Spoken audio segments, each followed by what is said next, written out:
এই যে চা টিফিন খেয়ে চলে এসেছি। আজকে তো বানিয়েছিলাম জানো যে সুজি আর রুটি। হ্যাঁ, টিফিন খেতে খেতেই কাজগুলো করছি, এত গরম পড়ে গেছে না, আর বেলা হয়ে গেলে খুব অসুবিধে হয়। এখন 11টা বাজে, এই কাজ করতে করতে রোববার দিনকে ভীষণ দেরি হয়ে যায়। যতই চেষ্টা করি না কেন তাড়াতাড়ি করার, কিন্তু সেই দেরি হয়েই যায়। তো যাই হোক, যত তাড়াতাড়ি হয় ততই আমার ভালো, রান্নাঘর থেকে মুক্তি পাবো। তো এইদিকে তো আলুটাকে একটু হালকা করে ভেজে নিয়েছি, আর এদিকে পেঁয়াজের না একটু বেরেস্তা করব। খুব মচমচা করব না, আবার একদম ন্যাতাও হবে না, এটা তুলে রাখতে হবে। আর এদিকে চিকেনটাকেও ধুয়ে রাখা হয়েছে জল ঝরিয়ে ভালো করে, আর এদিকে পেঁয়াজ বাটা হয়েছে, আর এদিকে হচ্ছে দই আর পোস্ত দিয়ে বেটে রেখেছি। এই এখন পেঁয়াজটা ভাজা হয়ে গেলে পেঁয়াজটা তুলে দেব। তারপরে এই যে সাদা তেল আর সর্ষের তেল মিলিয়ে করছি কারণ কি বাবা কি ঝাঁস তেলটাতে না, উফ। অনেকে সাদা তেল দিয়েও করে, আমিও করি, এ নয় যে আমি করি না, আমিও করি, কিন্তু সাদা তেলটা একটু কম আছে, সেই জন্য মানে নেই বললেই চলে, ভুলে গেছিলাম। এই জন্য একটু সর্ষের তেল মিক্সড করলাম।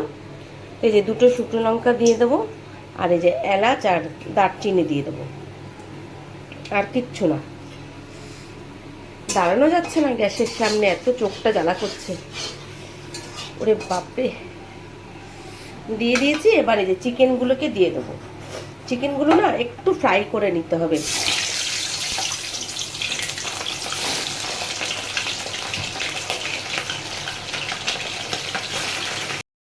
ভাজা ভাজা হয়ে গেছে মোটামুটি, একটু ভাজা। আর চিকেন একটু ভেজে নিলে কি হয়, চিকেনটা না ছেড়ে যায় না। এইটা একটা অজানা তথ্য আমি জানতে পেরেছি মোটামুটি বেশ বছর দুয়েক আগে, যে চিকেনটাকে একটু কোনো রান্নায় একটু ভেজে নিলে পরে চিকেনটা নাকি ছেড়ে যায় না। যাই হোক, চিকেন তো ভাজা হয়ে গেছে। এবার দিয়ে দেবো এই যে পেঁয়াজ বাটাটা,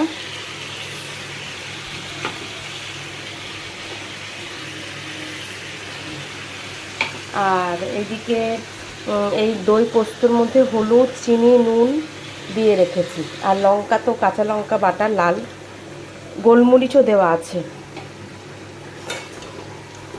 এক হাতে ক্যামেরা, এক হাতে ভিডিও করাটা, এক হাতে রান্না করা খুব চাপের। আমার স্ট্যান্ডটা ভেঙে গিয়ে এত অসুবিধা হয়েছে, না গরমে বেরোতে ইচ্ছে করে, না কিছু ইচ্ছে করে যে বেরোই গিয়ে স্ট্যান্ডটাকে নিয়ে আসি, আর এক হাতে ক্যামেরা ধরছি, এক হাতেই আবার ভিডিও করছি যেটা করছি।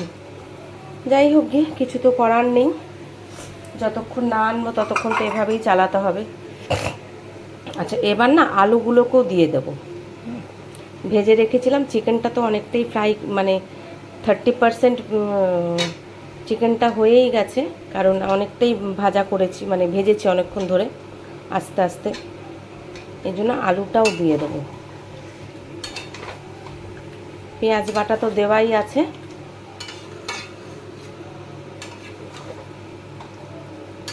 এই যে এটা হোক, একটু নাড়ি আস্তে আস্তে। তেল ছেড়েছে, তেল ছাড়ার পরে আমি এই যে লাল কাশ্মীরি লঙ্কাটা এখন দিলাম।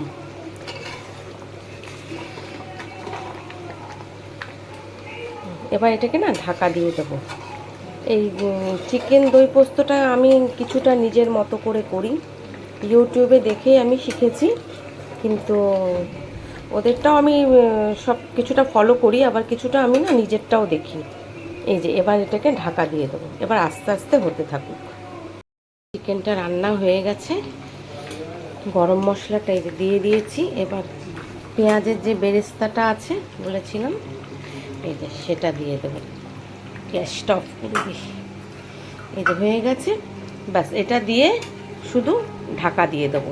এই যে পেঁয়াজের আর গরম মশলার গন্ধটাই এগুলোর মধ্যে ঢুকে যাবে, খেতেও কিন্তু দারুণ হবে।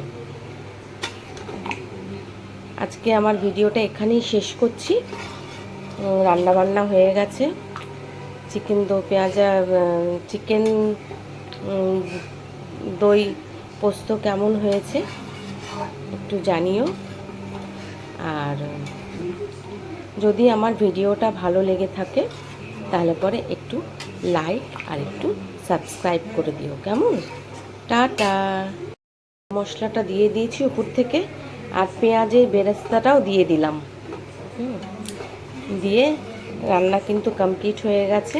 আর যেহেতু দই দেওয়া আছে না, সেই জন্য একটু সাদা সাদা হয়েছে, তো কিন্তু খুব সুন্দর হয়েছে দেখতে। যে আচ্ছা, এবার আরও বাদবাকি কাজগুলো এবার সারতে হবে। তো যদি আমার ভিডিওটা ভালো লেগে থাকে তোমাদের, তাহলে একটু লাইক আর একটু সাবস্ক্রাইব করে দিও, কেমন? টাটা।